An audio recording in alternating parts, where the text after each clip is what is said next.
أعوذ بالله من الشيطان الرجيم بسم الله الرحمن الرحيم يا أيها الذين آمنوا إذا تداينتم بدين إلى أجل مسمى فاكتبوه وليكتب بينكم كاتب بالعدل ولا يأب كاتب أن يكتب كما علمه الله فليكتب وليملل الذي عليه الحق وليتق الله ربه ولا يبخس منه شيئا فإن كان الذي عليه الحق سفيها أو ضعيفا أو لا يستطيع أن يمل هو فليملل وليه بالعدل واستشهدوا شهيدين من رجالكم فإن لم يكونا رجلين فرجل وامرأتان ممن ترضون من الشهداء أن تضل إحداهما فتذكر إحداهما الأخرى ولا يأبى الشهداء إذا ما دعوا ولا تسأموا أن تكتبوه صغيرا أو كبيرا إلى أجله ذلكم أقسط عند الله وأقوم للشهادة وأدنى ألا ترتابوا إلا أن تكون تجارة حاضرة تديرونها بينكم فليس عليكم جناح ألا تكتبوها وأشهدوا إذا تبايعتم ولا يضار كاتب ولا شهيد وإن تفعلوا فإنه فسوق بكم واتقوا الله ويعلمكم الله والله بكل شيء عليم۔ ترجمہ: اے ایمان والو، جب تم آپس میں معاملہ کرو ادھار کا کسی وقت مقرر تک تو اس کو لکھ لیا کرو، اور چاہیے کہ لکھ دے تمہارے درمیان کوئی لکھنے والا انصاف سے،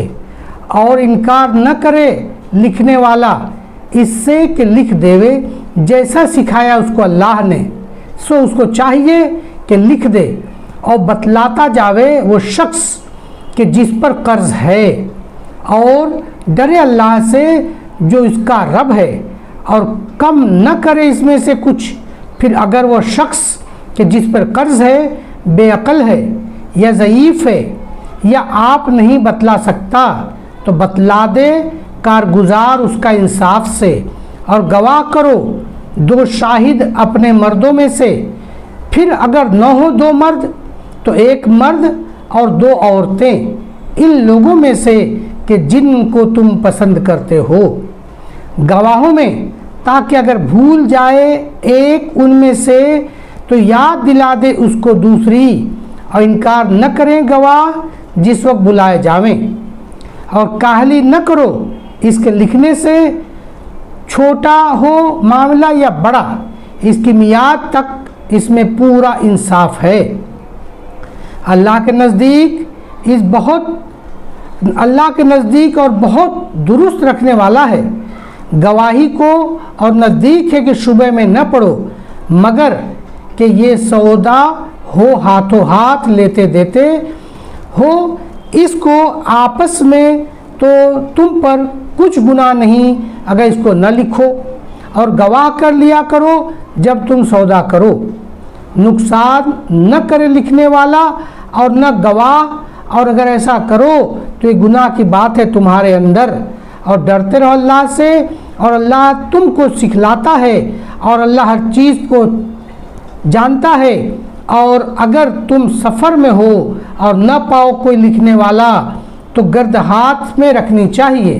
پھر اگر اعتبار کرے ایک دوسرے کا تو چاہیے کہ پورا کرے وہ شخص کہ جس پر اعتبار کیا اپنی امانت کو، اور ڈرتا رہے اللہ سے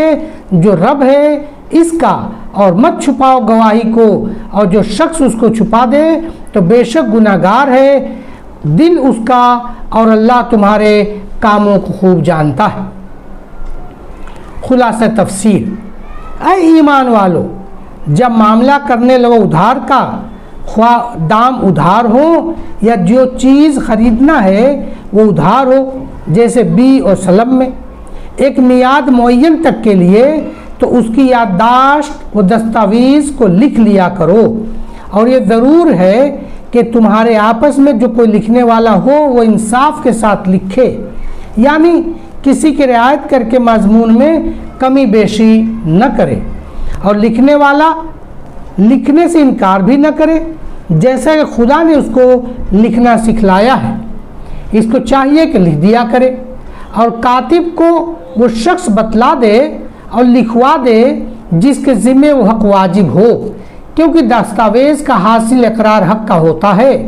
تو جس کے ذمے حق ہے اسی کے اقرار ضرور ٹھہرا، اور لکھاتے وقت اللہ تعالیٰ سے جو اس کا پروردگار ہے ڈرتا رہے، اور اس حق میں سے ذرہ برابر بتلانے میں کمی نہ کرے۔ پھر جس شخص کے ذمے حق واجب تھا اگر وہ ضعیف العقل یعنی ماتو یا مجنون ہو، یا ضعیف البدن یعنی نابالغ یا پیر فرتوت ہو، یا کسی اتفاقی امر سے خود بیان کرنے کی اور لکھانے کی قدرت نہ رکھتا ہو، مثلا گونگا ہے اور لکھنے والا اس کا اشارہ نہیں سمجھتا، یا مثلا دوسرے ممالک کا رہنے والا ہے اور زبان غیر رکھتا ہے اور لکھنے والا اس کی بولی نہیں سمجھتا، تو ایسی حالت میں اس کا کارکن ٹھیک ٹھیک طور پر لکھوا دے، اور دو شخصوں کو اپنے مردوں میں سے گواہ بھی کر لیا کرو، اور شرعاً اصل مدار ثبوت دعویٰ کا یہی گواہ ہیں، گز دستاویز نہ ہو، اور خالی دستاویز بدون گواہوں کے ایسے معاملات میں حجت اور معتبر نہیں۔ دستاویز لکھنا صرف یادداشت کی آسانی کے لیے ہے کہ اس کا مضمون دیکھ کر اور سن کر طبعی طور پر اکثر تمام واقعہ یاد آ جاتا ہے، جیسا عنقریب قرآن ہی میں آتا ہے۔ پھر اگر وہ دو گواہ مرد میسر نہ ہو تو ایک مرد اور دو عورتیں گواہ بنا لی جائے،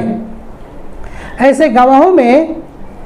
سے جن کو تم ان کے معتبر ہونے کی وجہ سے پسند کرتے ہو، اور ایک مرد کی جگہ دو عورتیں اس لیے تجویز کی گئیں تاکہ ان دونوں عورتوں میں سے کوئی ایک بھی شہادت کے کسی حصے کو خواہ ذہن سے یہ شہادت کے وقت بیان کرنے سے بھول جائے تو ایک دوسری کو یاد دلا دے، اور یاد دلانے کے بعد شہادت کا مضمون مکمل ہو جائے، اور گواہ بھی انکار نہ کیا کرے۔ جب گواہ بننے کے لیے بلائے جایا کرے کہ اس میں اعانت ہے اپنے بھائی کی، اور تم اس دین کے بار بار لکھنے سے اکتایا مت کرو، خواہ معاملہ دین کا چھوٹا ہو یا بڑا ہو۔ یہ لکھ لینا انصاف کا زیادہ قائم رکھنے والا ہے، اللہ کے نزدیک، اور شہادت کا زیادہ درست رکھنے والا ہے، اور زیادہ سزاوار ہے اس بات کا کہ تم معاملے کے متعلق کسی شبے میں نہ پڑو، اس لیے لکھ لینا اچھا ہے، مگر یہ کہ کوئی سودا دست بدست ہو جس کو باہم لیتے دیتے ہوں تو اس کے نہ لکھنے میں تم پر کوئی الزام نہیں، اور اتنا اس میں بھی ضرور کیا کرو کہ اس کے خرید و فروخت کے وقت گواہ کر لیا کرو، شاید کل کو کوئی بات نکل آئے، مثلا بایا کہنے لگے کہ مجھ کو دام ہی وصول نہیں ہوئے، یا یہ چیز میں نے فروخت ہی نہیں کی، یا مشتری کہنے لگے کہ میں نے تو واپسی کا اختیار بھی لے لیا تھا، یا بھی تم ابھی پوری طرح میرے پاس نہیں پہنچی؟ اور جس طرح ہم نے اوپر کاتب اور گواہ کو منع کیا ہے کہ کتابت اور شہادت سے انکار نہ کریں، اسی طرح ہم تم کو بھی تاکید کرتے ہیں کہ تمہاری طرف سے کسی کاتب کو تکلیف نہ دی جائے اور نہ کسی گواہ کو، مثلاً اپنی مصلحت کے لیے ان کی کسی مصلحت میں خلل ڈالا جائے، اور اگر تم ایسا کرو گے تو اس میں تم کو گناہ ہوگا، اور خدا تعالیٰ سے ڈرو اور جن کاموں سے اس نے منع کیا ہے وہ مت کرو۔ اللہ تعالیٰ کا تم پہ احسان ہے کہ تم کو احکام مفیدہ کی تعلیم فرماتا ہے، اور اللہ تعالیٰ سب چیزوں کو جاننے والے ہیں، تو مطیع اور عاصی کو بھی جانتے ہیں، ہر ایک کو مناسب جزا دیں گے۔ اور اگر تم دین کا معاملہ کرانے کے وقت کہیں سفر میں ہو اور دستاویز لکھنے کے واسطے وہاں کوئی کاتب نہ پاؤ، سو ایسی حالت میں اطمینان کا ذریعہ رہن رکھنے کی چیزیں ہیں جو مدیون کی طرف سے صاحب حق کے قبضے میں دے دی جائے، اور اگر ایسے وقت میں بھی ایک دوسرے کا اعتبار کرتا ہو اور اس لیے رہن کی ضرورت نہ سمجھے، تو جس شخص کا اعتبار کر لیا گیا ہے یعنی مدیون، اس کو چاہیے کہ دوسرے کا حق پورا ادا کر دے، اور اللہ تعالیٰ سے جو اس کا پروردگار ہے ڈرے اور اس کا حق نہ مارے، اور شہادت کا اخفا مت کرو۔ جو شخص اس اخفا کرے گا اس کا قلب گناہگار ہوگا، اور اللہ تعالیٰ تمہارے کیے ہوئے کاموں کو خوب جانتے ہیں۔ سو اگر کوئی اخفا کرے گا اللہ تعالیٰ کو اس کا علم ضرور ہے، سو وہ سزا دیں گے۔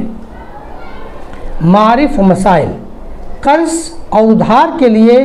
اقرار نامہ لکھنے کی ہدایت اور متعلقہ احکام۔ آیت مذکورہ میں قانون معاملات، جن کو آج کل کا قانون میں معاہدات کہا جاتا ہے، اس کے اہم اصول کا بیان ہے، اور اس کے بعد ضابط شہادت کے خاص اصولوں کا ذکر ہے۔ آج کل تو زمانہ لکھنے کا ہے اور تحریر ہی انسان کی زبان کے قائم مقام بن گئی ہے، لیکن اب 1400 سال پہلے زمانے کی طرف مڑ کر دیکھیں تو اس وقت دنیا کا سب کاروبار صرف زمانی ہوتا تھا، لکھنے لکھانے اور دستاویز مہیا کرنے کا اصول نہ تھا۔ سب سے پہلے قرآن نے اس طرف توجہ دلائی اور فرمایا کہ جب تم آپس میں ادھار کا معاملہ کیا کرو کسی معین مدت کے لیے تو اس کو لکھ لیا کرو۔ اس میں ایک اصول تو یہ بتلا دیا کہ ادھار کے معاملات کی دستاویز لکھنی چاہیے تاکہ پھول چوک یا انکار کے وقت کام آئے۔ دوسرا مسئلہ یہ بیان فرمایا کہ ادھار کا معاملہ جب کیا جائے تو اس کی میعاد ضرور مقرر کی جائے۔ غیر معین مدت کے ادھار دینا لینا جائز نہیں، کیونکہ اسے جھگڑے فساد کا دروازہ کھلتا ہے۔ اسی وجہ سے فقہا نے فرمایا کہ میعاد بھی مقرر کرنا چاہیے جس میں کوئی ابہام نہ ہو، مہینہ اور تاریخ کے ساتھ معین کی جائے، کوئی مبہم میعاد نہ رکھے جیسے کھیتی کٹنے کے وقت، کیونکہ وہ موسم کے خلاف سے آگے پیچھے ہو سکتا ہے۔ اور چونکہ لکھنا اس زمانے میں عام نہ تھا، آج بھی عام ہونے کے بعد دنیا کی بیشتر آبادی وہی ہے جو لکھنا نہیں جانتی، تو ممکن تھا کہ لکھنے والا کچھ کا کچھ لکھ دے جس سے کسی کا نفع اور کسی کا نقصان ہو جائے۔ اسی لیے اس کے بعد ارشاد فرمایا کہ یہ ضروری ہے کہ تمہارے درمیان کوئی لکھنے والا انصاف کے ساتھ لکھے۔ اس میں ایک تو اس طرف ہدایت کی گئی کہ کاتب کسی فریق کا مخصوص آدمی نہ ہو بلکہ غیر جانبدار ہو تاکہ کسی کو شبہ اور خلجان نہ رہے۔ دوسرے کاتب کو ہدایت کی گئی کہ انصاف کے ساتھ لکھے، دوسرے کہ فانی نفع کے لیے اپنا دائمی نقصان نہ کرے۔ اس کے بعد کاتب کو اس کی ہدایت کی گئی کہ اللہ تعالیٰ نے اس کو یہ ہنر دیا ہے کہ وہ لکھ سکتا ہے، اس کا شکرانہ یہ ہے کہ وہ لکھنے سے انکار نہ کرے۔ اس کے بعد یہ بتلایا گیا کہ دستاویز کی کتابت کسی طرف سے ہو تو فرمایا کہ لکھوا دے وہ آدمی جس کے ذمہ حق ہے۔ مثلا سودا خریدا اور قیمت کو ادھار کیا تو آج کل جس شخص نے کے ذمہ ادھار ہے وہ دستاویز کا مضمون لکھوا دے، کیونکہ اس کی طرف سے اقرار نامہ ہوگا، اور لکھوانے میں بھی یہ احتمال تھا کہ کوئی کمی بیشی کر دے، اس لیے فرمایا کہ اللہ تعالیٰ سے جو اس کا پروردگار ہے ڈرتا رہے اور حق کے لکھوانے میں ذرہ برابر کمی نہ کرے۔ معاملات میں کبھی ایسا بھی ہوتا ہے کہ جس شخص پر حق عائد ہو وہ خفیف العقل یا سٹھیا ہوا ہو، بوڑھا ہو یا نابالغ بچہ ہو یا گونگا ہو یا کوئی دوسری زبان بولنے والا ہو جس کو کاتب نہیں سمجھتا، اس لیے دستاویز لکھوانے پر اس کو قدرت نہیں ہوتی۔ اس لیے اس کے بعد فرمایا کہ اگر ایسی صورت پیش آئے تو ان کی طرف سے ان کا ولی لکھوا دے۔ مجنون اور نابالغ کی طرف سے تو ولی کا ہونا ظاہر ہے کہ اس کے سارے معاملات ولی ہی کی معرفت ہوا کرتے ہیں، اور گونگے یا دوسری زبان بولنے والے کا ولی بھی یہ کام کر سکتا ہے، اور اگر وہ کسی کو اپنا وکیل بنا دے تو بھی ہو سکتا ہے۔ قرآن میں اس جگہ لفظ ولی دونوں معنی پر حاوی ہے۔ ضابطۂ شہادت کے چند اہم اصول۔ یہاں تک معاملے میں دستاویز لکھنے اور لکھوانے کے اہم اصول کا بیان تھا۔ آگے یہ بتلایا گیا کہ دستاویز کی صرف تحریر کو کافی نہ سمجھے بلکہ اس پر گواہ بھی بنا لے کہ اگر کسی وقت باہمی نزاع پیش آ جائے تو عدالت میں ان گواہوں کی گواہی سے فیصلہ ہو سکے۔ یہی وجہ ہے کہ فقہا رحمہم اللہ تعالی نے فرمایا کہ محض تحریر حجت شرعی نہیں جب تک کہ اس پر شہادت شرعی موجود نہ ہو۔ خالی تحریر پر کوئی فیصلہ نہیں کیا جا سکتا۔ آج کل کی عام عدالتوں کا بھی یہی دستور ہے کہ تحریر پر زبانی تصدیق و شہادت کے بغیر کوئی فیصلہ نہیں کرتی۔ گواہی کے لیے 2 مرد یا 1 مرد اور 2 عورتیں ہونا ضروری ہیں۔ اس کے بعد ضابطۂ شہادت کے چند اصول بتلائے گئے۔ مثلا نمبر 1، گواہ 2 مرد یا 1 مرد 2 عورتیں ہونا ضروری ہیں۔ ایک اکیلا مرد یا صرف 2 عورتیں عام معاملات کی گواہی کے لیے کافی نہیں۔ نمبر 2، دوسرے یہ کہ گواہ مسلمان ہو۔ لفظ من رجالکم میں اس کی طرف ہدایت کی گئی ہے۔ تیسرے یہ کہ گواہ ثقہ اور عادل ہوں جن کے قول پر اعتماد کیا جا سکے، فاسق و فاجر نہ ہو۔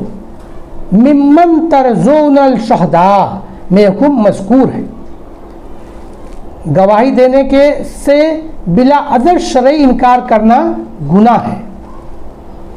اس کے بعد لوگوں کی ہدایت کی گئی کہ جب ان کو کسی معاملے میں گواہ بنانے کے لیے بلایا جائے تو وہ آنے سے انکار نہ کریں، کیونکہ شہادت ہی احیاء حق کا ذریعہ اور جھگڑے چکانے کا طریقہ ہے۔ اس لیے اس کو اہم قومی خدمت سمجھ کر تکلیف برداشت کریں۔ اس کے بعد پھر معاملات کی دستاویز لکھنے کی تاکید کرتے ہوئے فرمایا کیا معاملہ چھوٹا ہو یا بڑا سب کو لکھنا چاہیے، اس میں اکتائیں نہیں، کیونکہ معاملات کا قلم بند کر لینا انصاف کو قائم رکھنے اور صحیح شہادت دینے اور شک و شبہ سے بچنے کے لیے بہترین ذریعہ ہے۔ ہاں اگر کوئی معاملہ دست بدست ہو، ادھار نہ ہو، اس کو اگر نہ لکھیں تب بھی کچھ حرج نہیں، مگر اتنا اس میں بھی کیا جائے، مثلا بائع کہے کہ قیمت وصول نہیں ہوئی یا مشتری کہے کہ مجھے مبیع پوری وصول نہیں ہوئی، تو اس جھگڑے کے فیصلے میں شہادت کام آئے گی۔ اسلام میں عدل و انصاف قائم کرنے کا اہم اصول کہ گواہوں کو نقصان یا تکلیف نہ پہنچے۔ آیت کے شروع میں لکھنے والوں کو یہ ہدایت کی گئی کہ وہ لکھنے یا شاہد بننے سے انکار نہ کریں، تو یہاں یہ احتمال تھا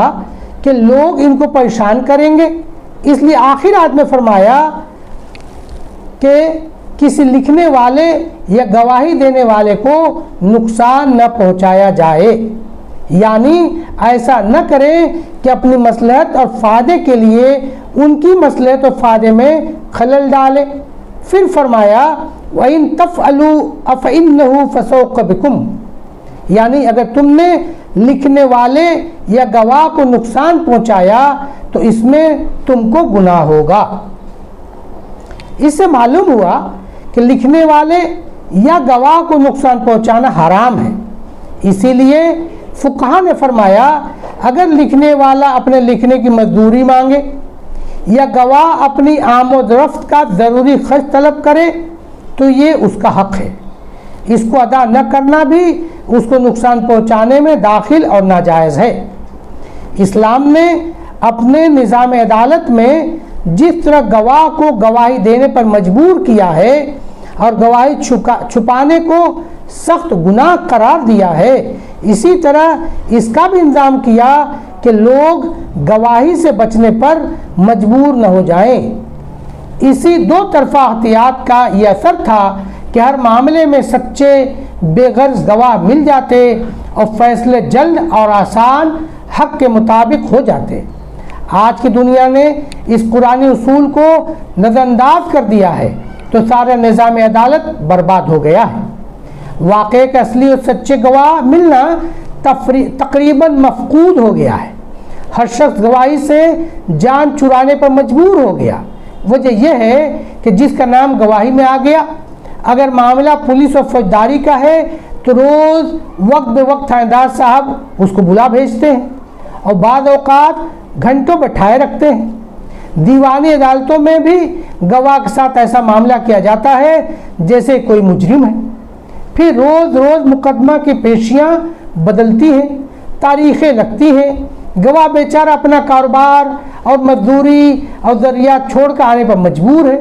ورنہ وارنٹ کے ذریعے گرفتار کیا جائے۔ اس لیے کوئی شریف کاروباری آدمی کسی معاملے کا گواہ بننا